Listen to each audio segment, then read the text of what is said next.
Buenas tardes, buenas noches, buenos días. Son las 5 de la tarde. Estamos aquí en Bogotá, Colombia. En este momento arrancando otro programa de Octava Sessions, un espacio dedicado a músicos, a productores, artistas de la escena de la electrónica, donde compartimos desde experiencias hasta conocimientos sobre la producción musical.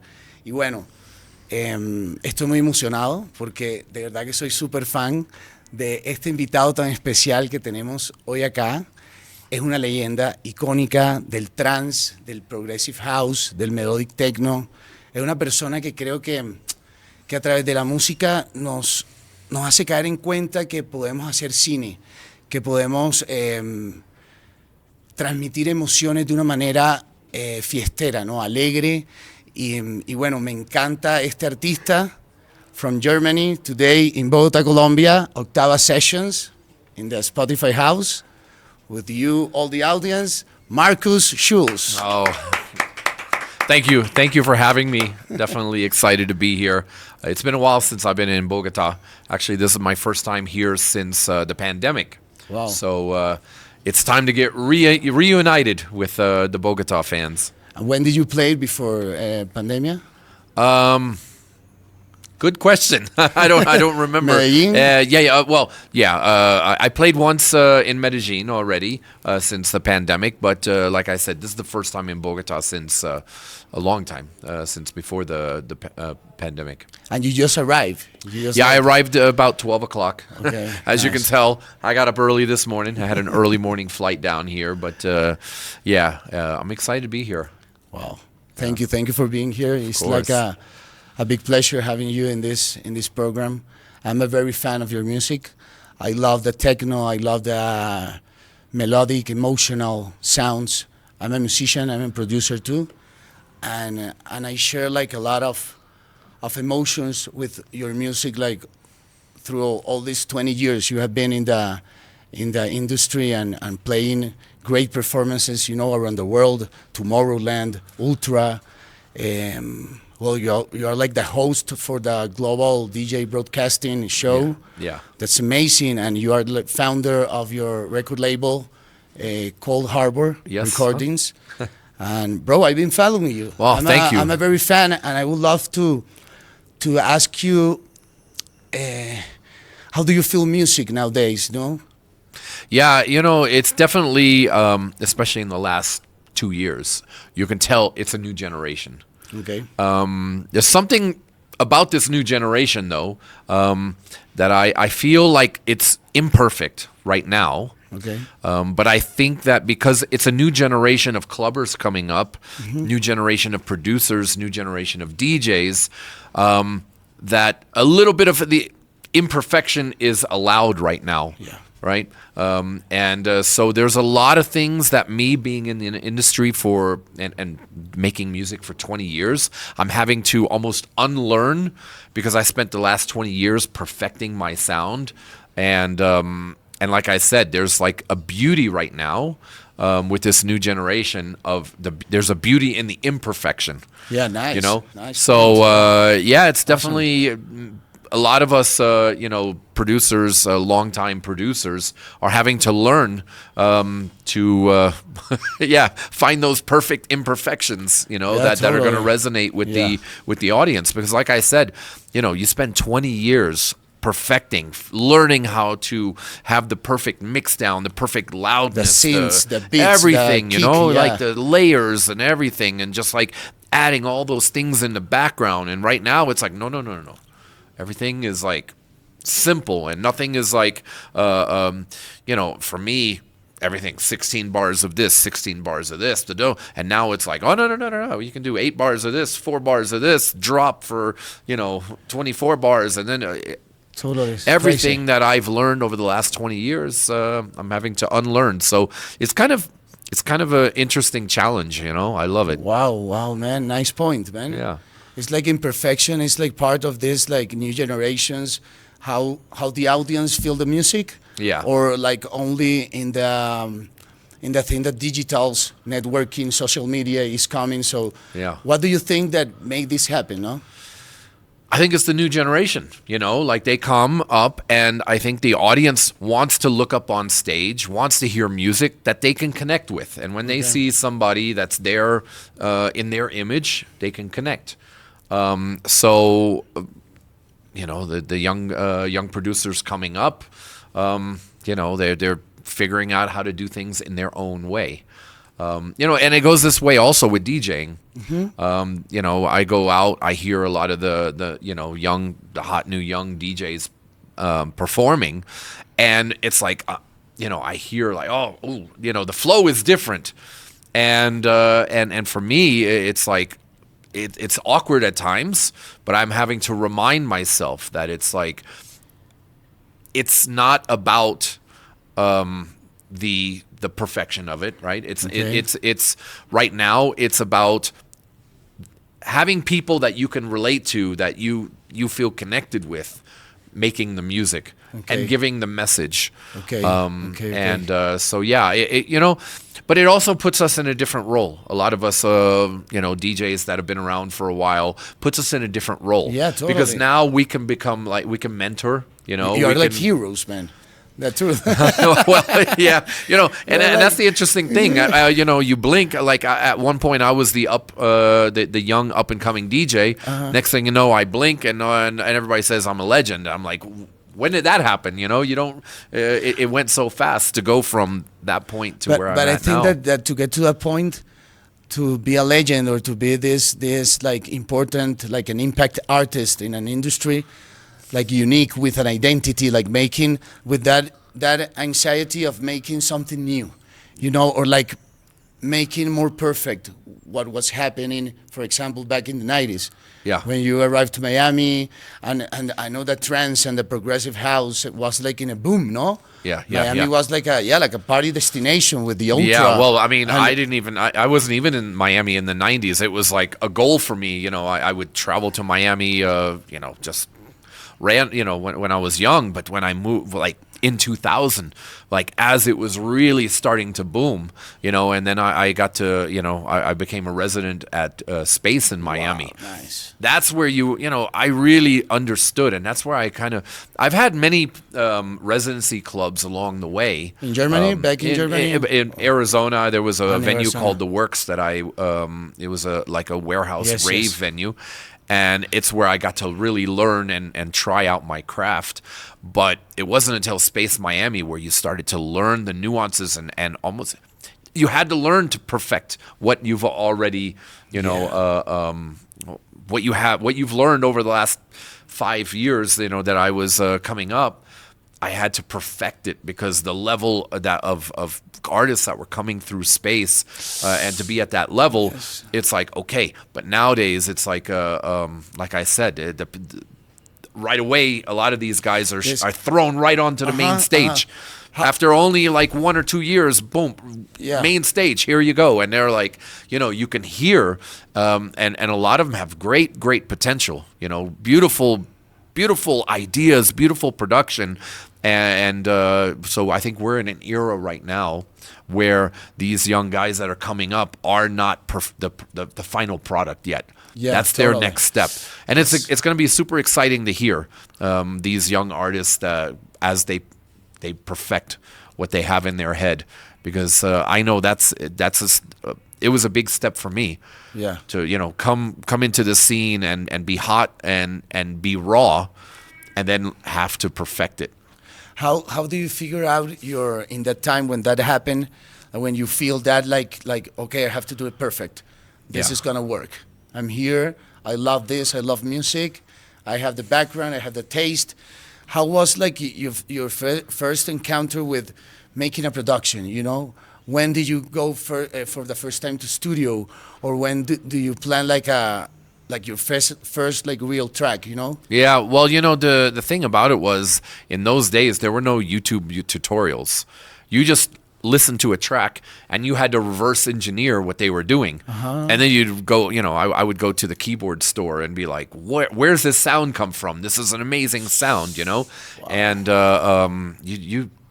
it took months and months of research and trying. And the other thing too is like, your mixing console. I remember back in the day when I was first starting, you had a mixing console. What console do you have in that Back in those days, I had an old Neve, and Oof. beautiful sound, but it was an old one. Like the knobs were falling off, everything. Neve is Neve. But Neve is Neve. Yeah, totally. And the thing about it was once you zeroed it out, you couldn't get that sound back. It's not like nowadays you load up your project on your computer. You can save the presets. Save the presets, save everything. You go back 5 years later and you pull it up on your on your computer. It sounds exactly like it did. Yeah, totally. In those days, it was like you have one chance, and like when in that day they were mixing an album and like no, that studio is like all book because the console cannot be moved, because they're mixing the album. Yeah, I remember I had a notebook where I would write down all the levels and the song, and then college. The same. Man, it's crazy. But and what was that first track or where you were living when that happened? That was my days coming up when I lived in Arizona. I had a record label there called Plastic Records, and I was releasing tracks on there. And I was also doing a lot of remixes for major labels at that time as well. Because I had a big commercial radio show at the time called Hot Mix, and I burnt out because it was all commercial music. But you did what you could to get into the scene. I admire you because you are like, you have this mystic side, of an artist with the sounds and your selective things that you're telling me, that you saw the synths and you go to the keyboard store and see where the sounds come out. But you are like very good in the industry, like you my layers in the industry go deep. Nice. I've been in it for That's a long very cool. time, and like I said, that's why it's like to go from the young up and coming guy to a legend. It's like, oh my God, I don't know how that happened, but man. But it wasn't until I moved to London and tried to find who I was as an artist, and. So I spent 2 years in London, and those were the days when Sasha and Digweed and Paul Oakenfold, they were ruling London, and I would just go out to all the venues, hear them play, and then head back to my studio in London. I brought with me a little studio, and I would just lock myself in and just try to, make that kind of sound. And it wasn't until then that things really started to take off for me. Nice. And in that time, you like have this necessity, this like important message to tell people in the party, in the dance floor, or you are like you were trying to say something. I was just trying to fit in. No. At that point, I was just trying to fit in. Okay. I was trying to find myself because I didn't have anything to tell anybody yet because I didn't know who I was. You know what I mean? It's you really. It wasn't. What age? It was a long time after that I finally found myself who I was and felt bold enough to be able to tell people, do messages or make music that told something bigger, Yeah. No. As an artist coming up, I was so insecure that I just didn't feel worthy of being able to change the world. If you would have told me like, hey man, one day you're going to change the world, like fear. I would have completely froze up. Like, no, I'm not capable of that. I don't, I'm not able to change the world. So it took a long time before I was comfortable with that.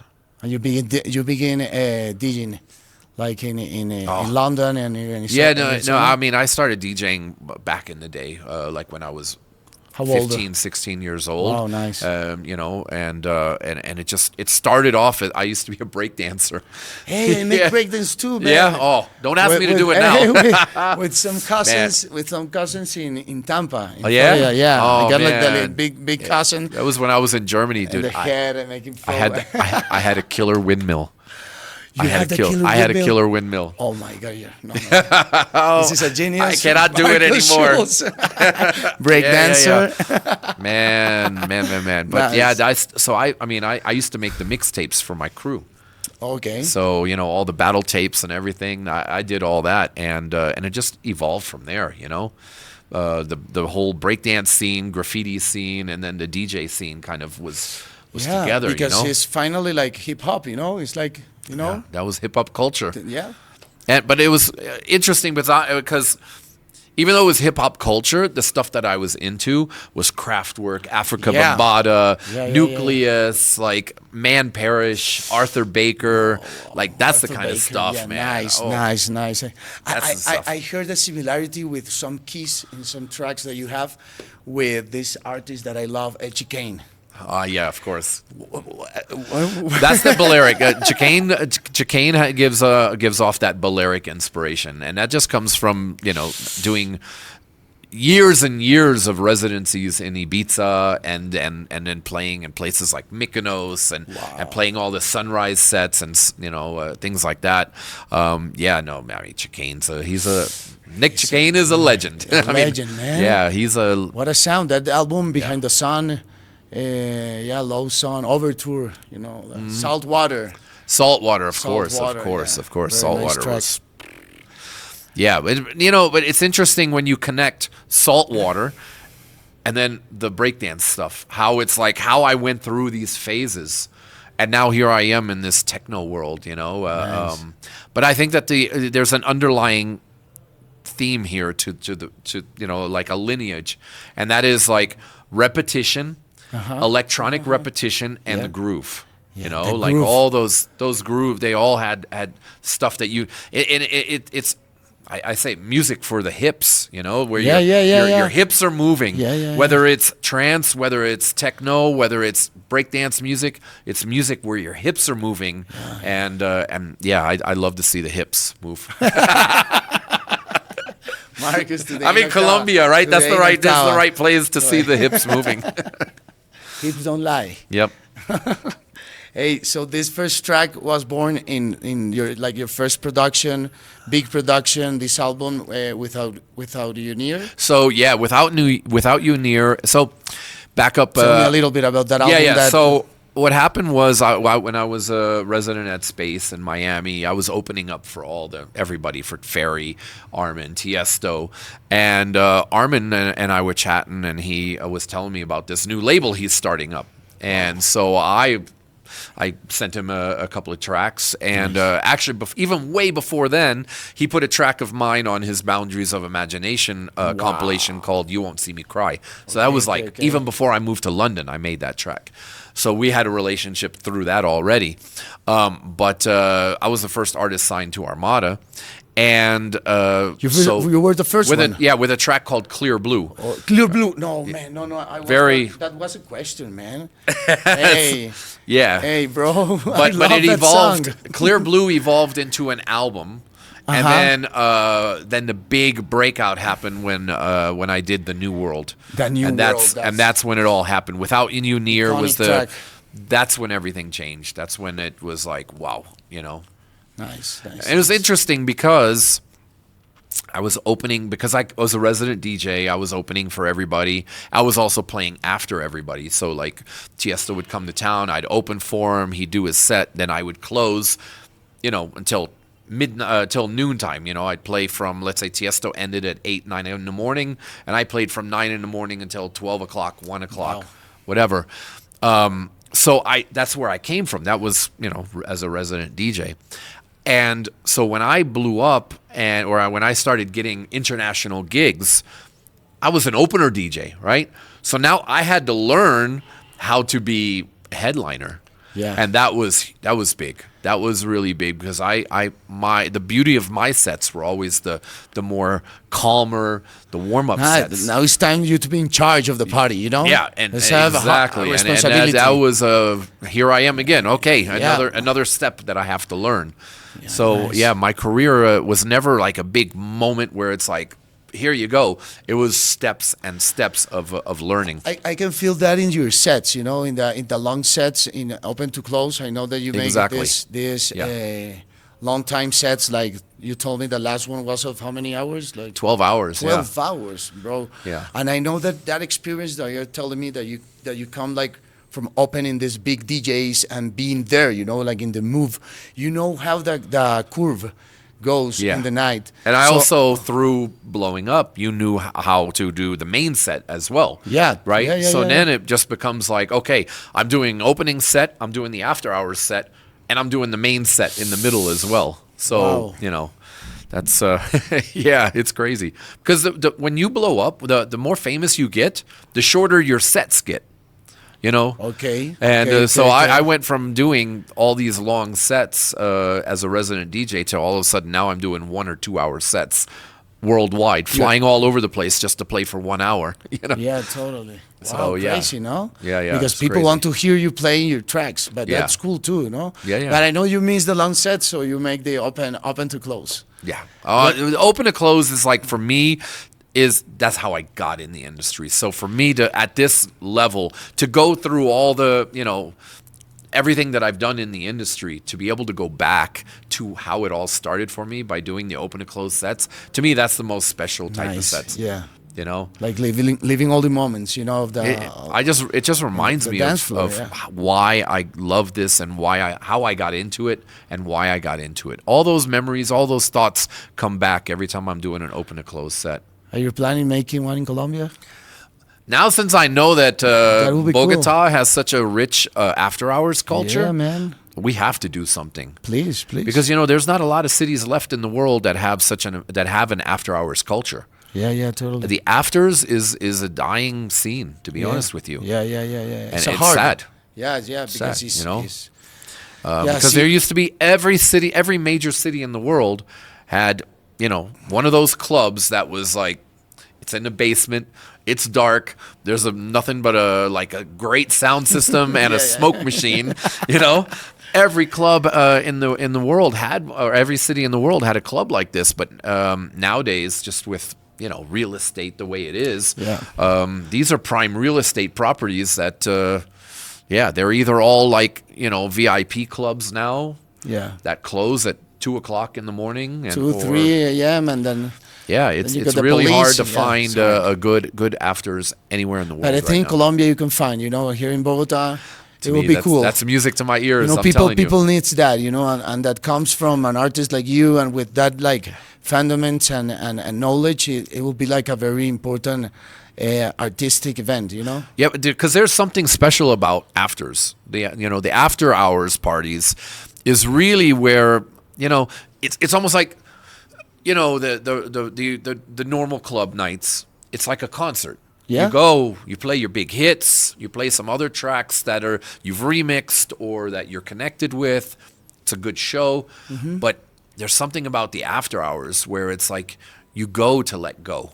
You go to lose yourself and find yourself. It's like it's really a place of release, and it's emotional. It can be if you know how to do it right. And after hours can be really. It's the closest thing to going to church. Yeah. It really is. For sure, I agree. Yeah. Wow, man, amazing that concept about the after hours and after sets, no? But it's very cool how you manage all these sounds and all these emotions to get there, finally. Yeah. And I love you. I love a lot of your tracks. I love your music. The album Scream is very peculiar, but it was very mainstream, no? Yeah, that was the EDM era. I've been through the cycles. Did you record that? In what studio? That was in Miami. In Miami. In my studio in Miami, yeah. It was a good time. So the beautiful thing about that was I was putting together an album that I knew that we were going to do a big tour through the U.S., the Scream Bus Tour. We did 34 shows in 30 nights. On a bus, and we were just going from city to city. So I knew that this was happening. I knew this was coming. So I went into the studio to make an album for this tour. So it was very much, and it was in the height of the whole EDM scene. So it was like, okay, we need to make an album. That was 2012? Yeah, exactly. Yeah. 2012, 2013. Yeah, something 2012. like that. So that very well was a reflection of the times. And of course, all my albums are a snapshot of the times and who I was as an artist at that time. Yeah. Yeah, like an album that I'm gonna that I do now it'll have the fabric of who I am as an artist right now. But the soul is the same. You can hear a Markus Schulz track in the EDM era, And you can hear a Markus Schulz track now, like techno melodic, and you can hear the essence, strings that connect them, and the sounds of the key of the synths of the bass. You know, I know kick changes all around genres, all around times, decades, but the keyboards. Yeah. How is your keyboard set up? How you record your keyboards?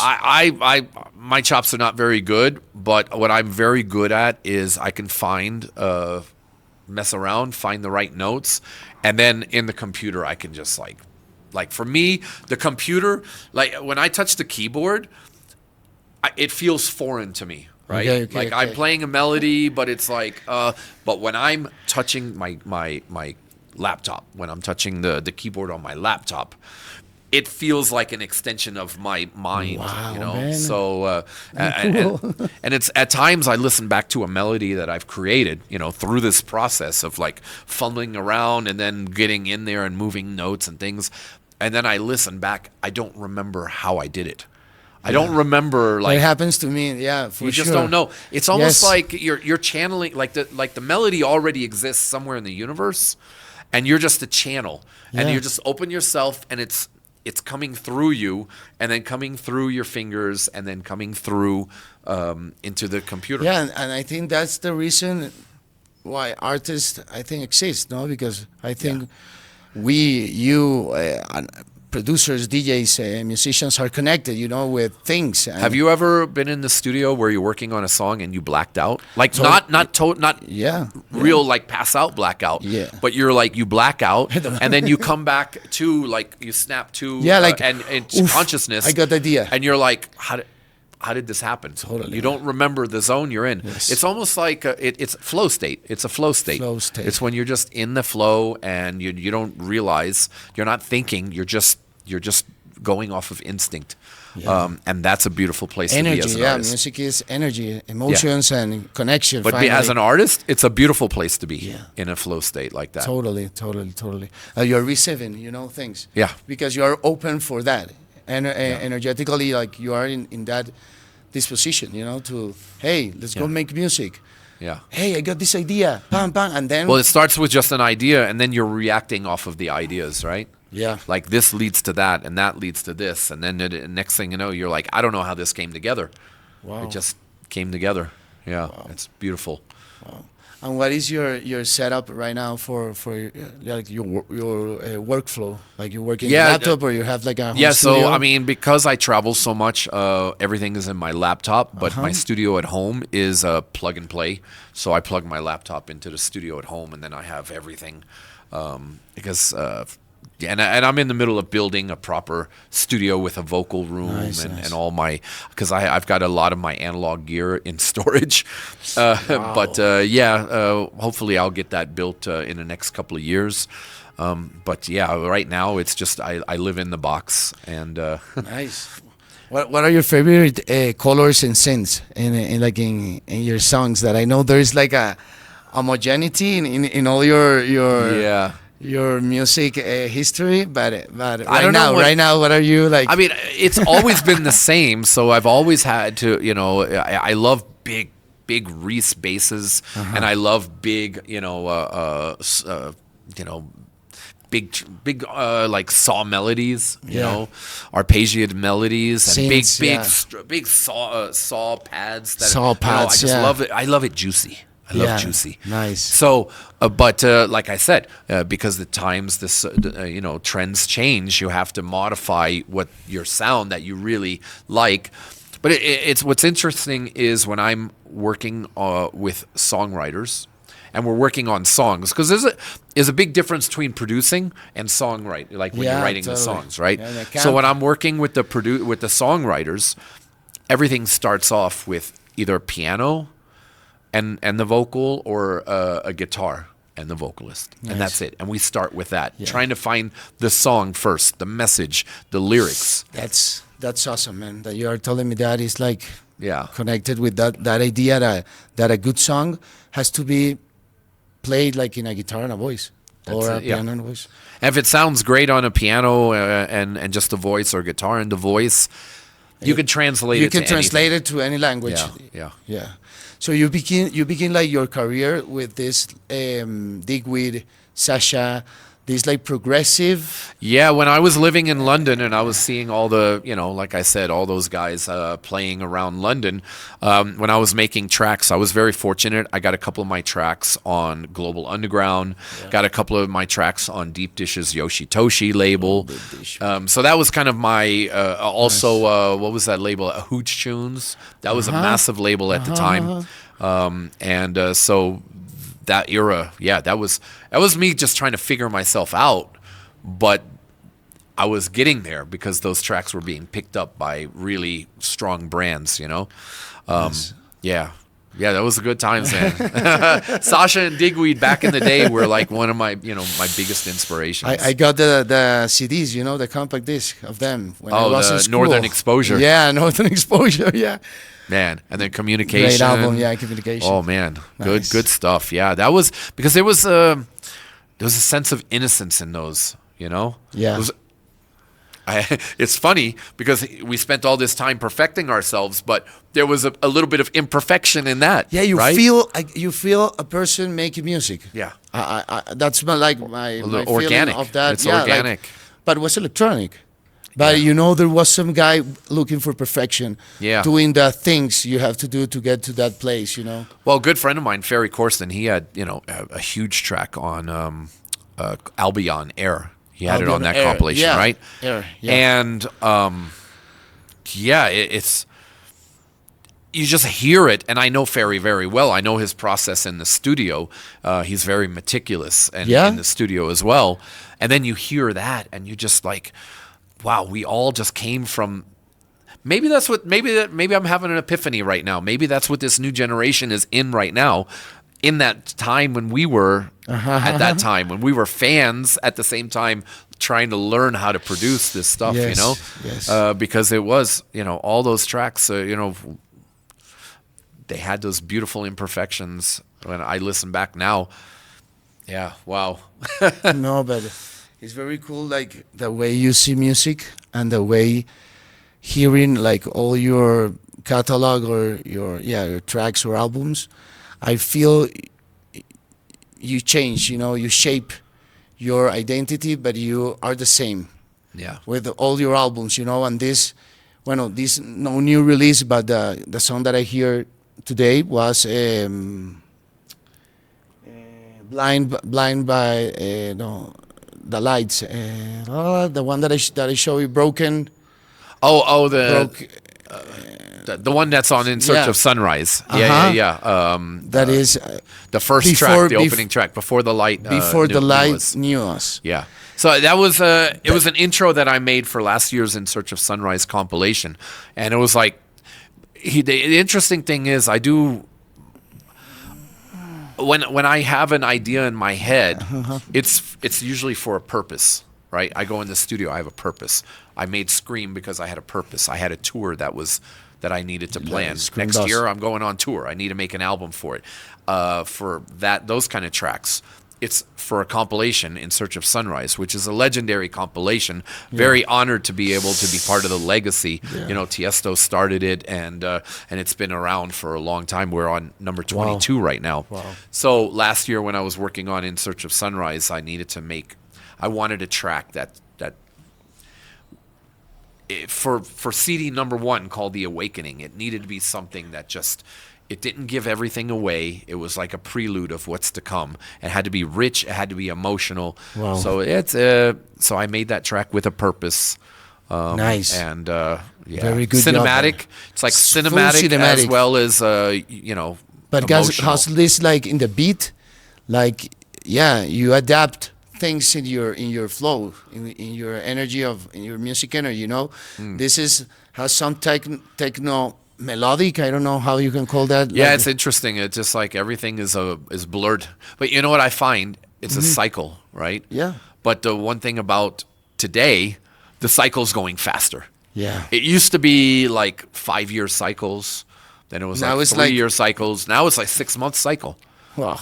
It's like now I'm listening to a track that I did a year ago, and I'm like, it's almost like outdated, huh? It's time to go do something else, Yeah.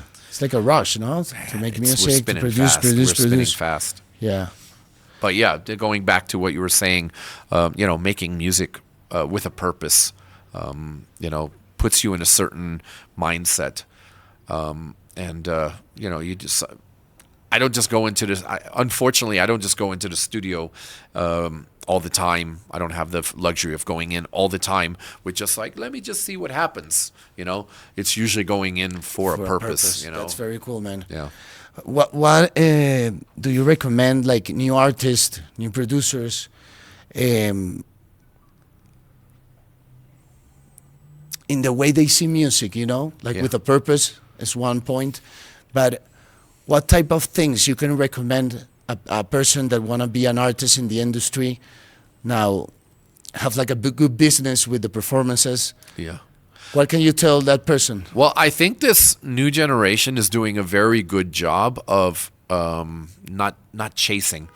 I find that going back over generations of eras, that a lot of people were just chasing trends, and I find that a lot nowadays. I mean, it's still like when you hear one song and it's big, like you hear like 20 copycats. Yeah. You hear that, but at the same time, you hear there's like groups of artists that are like, I'm trying to do something different, and that's what's beautiful to see. And I it's like my advice to them is don't chase, find your sound, find your identity, because if you do, when you hit, like they're gonna come to you. People are gonna follow you. Okay. When you are kind of the leader of a sound, when you're known for a sound, that can be very powerful. Yeah. And then if you, as you evolve, you become kind of a mainstay, credible in the industry. Nice. How do you figure that out in your process? Like I feel that it's like connecting things, Yeah. Well, I mean, I learned it very early on when I would make a track and it was like, man, this is hot right now. It's happening. And then you give it to the label and then it's like 6 months later it's released, or 7 months later, and you're like, it's old already. Like the sound is already dated, It's like the bread. Yeah, exactly. It's like bread, and you're already tired of it. You're like, So that's how I learned real quickly. Like, man, you kind of have to have your own vibe that kind of can last a little longer than a loaf of bread. You're right, Yeah, totally. I feel the same with music and songs, Yeah. And I have sometimes a label telling me like, hey, you remember that song that we have? And I go in my laptop, my desktop, find the song, and I'm like, oh man, this is like a hard bread, like it have been like 2 years. Okay, let's make it like actual, so you have to work and make some things. I can't listen to my old stuff. Remove things. No, I cannot listen to my old stuff. Bro. No, I have lost a lot of ideas, like in sessions that you open and boom. Yeah, I cringe sometimes when I listen to my old stuff. I think that's I've said it before. It's brutal, as an artist, because you're almost ashamed of your past stuff, because you're in constant search of perfection, as an artist, and there's no such thing as perfection when you're an artist. Totally, nice. Yeah. And you love to work like with musicians in the studio, like you make all the. I love working with other. And you musicians. make campings in Miami. You're like. Well, it's a little hard to work in Miami. I usually travel to work with other musicians, because I find that when I bring musicians to Miami, the first thing they ask me when I pick them up at the airport is, when are we going to the beach? So I like to go, I'll go rent a studio in LA or in London or somewhere where the weather is really bad. So it's like we get in the studio and then we grind it out, Yeah, but you can be indoor working. Yeah. But I love Miami, but it's not a place that you can really work as like you can when London is amazing to work. I love, and LA too.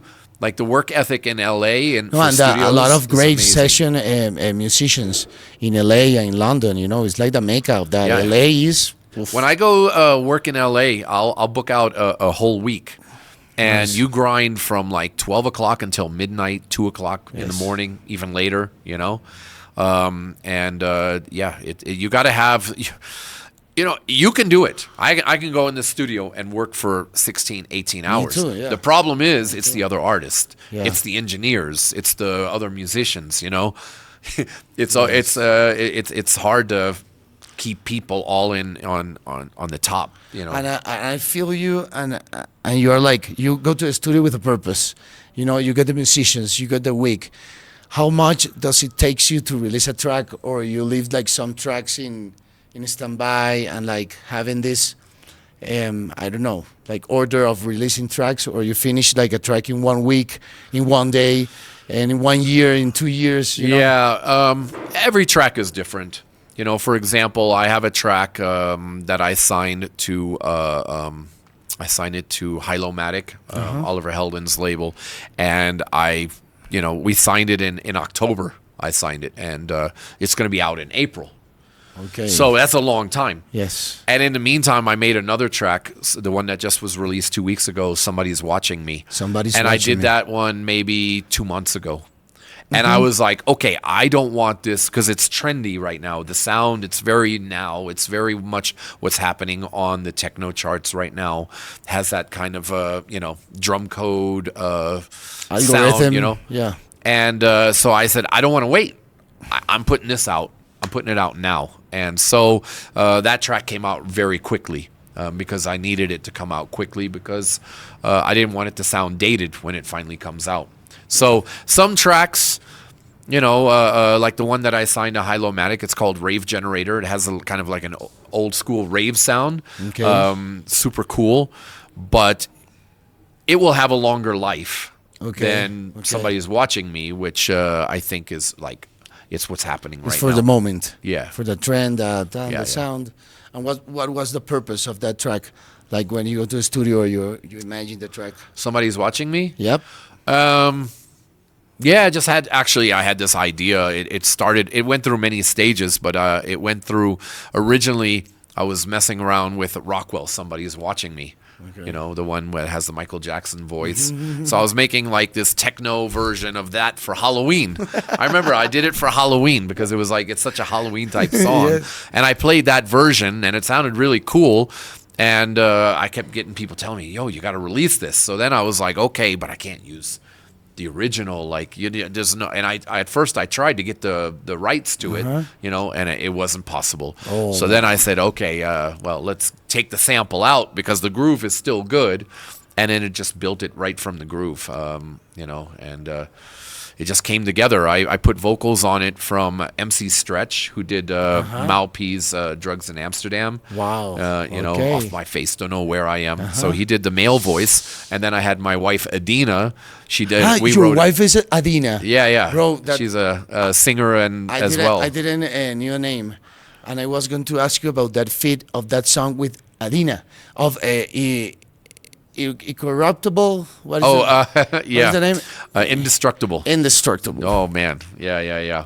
I saw but that. yeah, she's collab. she's been on a lot of my albums. Yeah, Amazing. It's something else when you're married to a singer and a songwriter and a writer. She's a writer at heart, and it's great. So, but on this track. It was funny. I woke her up in the middle of the night. I said, I need you to come in the studio real quick. I need you to do this voice. And she's like, and I had wrote out the rap for her. She's like, you want me to rap? I'm like, well, kind of, this is this kind of vibe right now, early morning kind of. Yeah, so that track had that. But as far as Adina, we've been working. That's how we met. We met in the studio. Wow. She came to Miami to work on some tracks, and we were very professional, but things led to things. Nice, Here we are, yeah.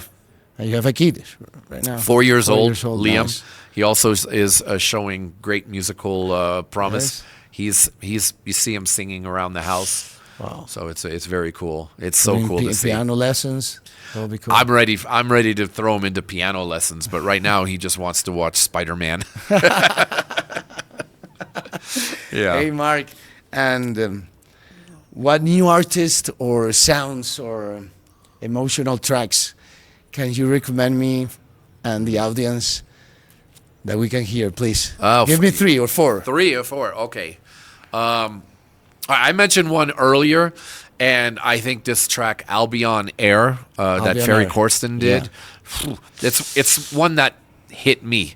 Like, it awakened me. And then there's another track called Perception that I did with Justine Suissa. That's probably like it's a legacy track. Perception.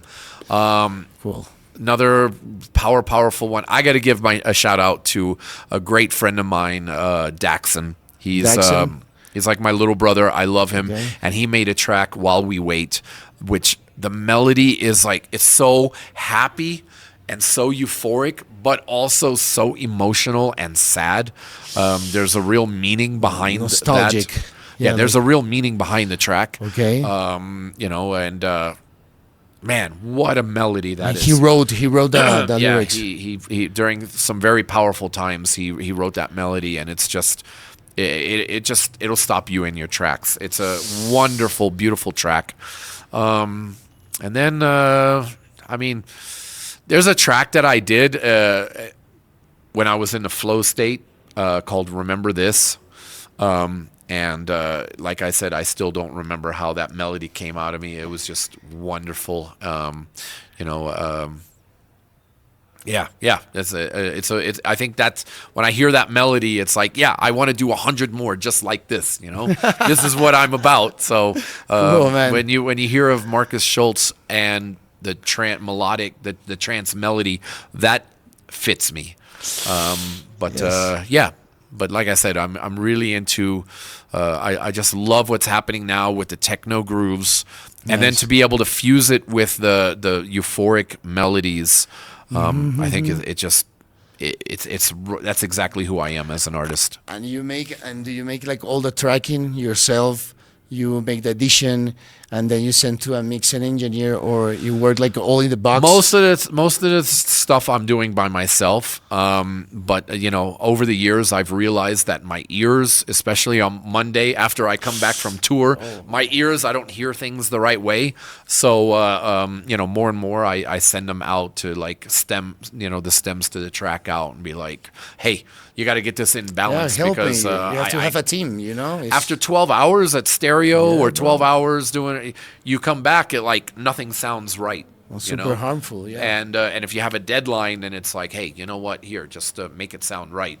And yeah, I mean, but I'm all hands on. Even when I send it out, I'm constantly like, hey, I need some revisions on this. This needs to be done. Yeah, because it's important to make your stamp on your music. Yeah, I was going to tell you, you have like a very unique and label, you know, like a brand. Yeah. With your sound. I hear that in the kicks, you know, and when I hear a full album, you know, from top to end, I hear like a very good production, you know, in the storytelling. And the stories that are inside the songs, you know, and how you put that in the album is like very magical, man. Well, I think In Search of Sunrise is where the people are really gonna feel that. They're gonna feel that emotion because it's very, you know, I spend the entire year curating and working with artists to make this In Search of Sunrise compilation. It's something that's very dear to me. And then you know, albums are a little bit harder to do nowadays because you make 12, 14, 16 tracks, you put it out and everybody judges it and it's flushed. You know, in 2 weeks, 3 weeks, people are like, okay, you know. So, yeah, times have changed. It's like now I'm just doing more singles, and focusing on In Search of Sunrise, and my soul is happy. Nice. I love it. I love the workflow. How is the record label going on? Coldharbour is going great. We have some great young artists that we've signed. Even artists that just part of our circle that you know might be on other labels that we're working with that I absolutely love. So you know, it's going great. It's going really good. Okay, Mark. So now you have the show in Octava today, 13th of March, 2026. It's going to be a wild one. You're going to explode that place today. Yeah, I know. I'm excited. Like I said, it's been a while since I've been here in Bogota, and yeah, nice. Going to be a good one. Well, Markus Schulz here in the house of Spotify, Man. Octava Sessions. Muchas gracias. Thank you for having me. How do you feel Colombia? How do you feel the people of Colombia? Always loved Colombia. I live in Miami, so I live in, North Colombia. But we have to go for an arepa huevo. I want to show you that. Okay. We are closing the program here in the Octava Sessions, here in the house of Spotify today with this great musician, producer, alchemist, magician, Markus Schulz, directly from Germany and Miami. Thank you to Quantica, Octava, and Spotify.